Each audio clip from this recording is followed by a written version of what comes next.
project, we're going to do something that most of the time you are asked not to do.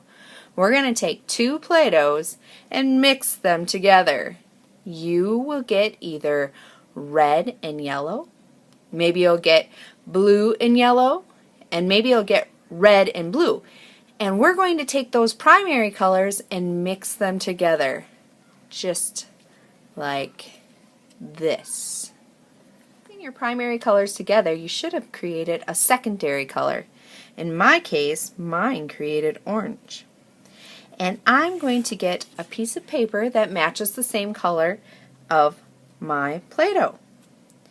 Now the next thing that I'm going to do is try to create a monster out of my Play-Doh. So I can do this two ways. Let's say this is the head and these are the arms. I can make it so that it's flat in front of me. Or I can take this and make it so it's standing up in front of me. Either way, you're going to take and look at your monster and draw it. This is called observation drawing. So I'm going to look at the shape that I just made and draw it.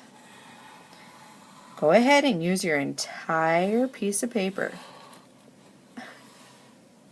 Now my monster is done. I have drawn it. I'm going to start cutting around it. I can do this two ways. I can try to cut on the line, cutting off little bits at a time so that it doesn't get too hard, or I can do something called bubble cutting. And bubble cutting is where you make a big circle around your artwork, and then you go back in and you get a little bit more fussy with your cutting.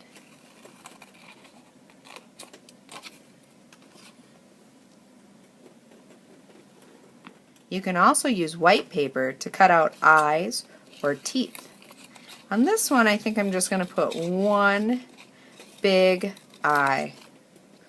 That might be too big. It's good that I made it too big because I can always cut it down. I can just trim it. Taking off just a little bit.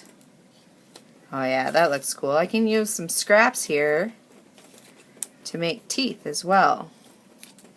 Maybe I'll just put one of those on there. I like how that's looking. Now I'm going to glue it on. I'll do that with glue stick, and I'm going to take the glue stick and just bring it a little bit outside of its home so it just peeks out. I'll add the glue on, add a lot, and then hold it down for about 10 seconds. I'll do this for both my teeth and my eyes. And then I think I'll put some final touches on here. Oh, I'm done with this, so I need to put it back in its home. Goodbye, glue stick. Put the cap on nice and tight. I'll give it the final touches. A pupil, maybe a silly mouth. Maybe it has something that it's wearing too. This guy, he's going to work. It's like Monsters, Inc. He's wearing his tie. When you're finished drawing and finishing up with this, you're going to glue your monster onto your primary color cityscape. So again, when you do that, make sure that you take your glue out, bring it out just a bit, go around the whole edge, and then glue it down. Make sure that there isn't floppies. Floppies are parts that come up. So once you glue it down, you don't want it to look like this. Alright?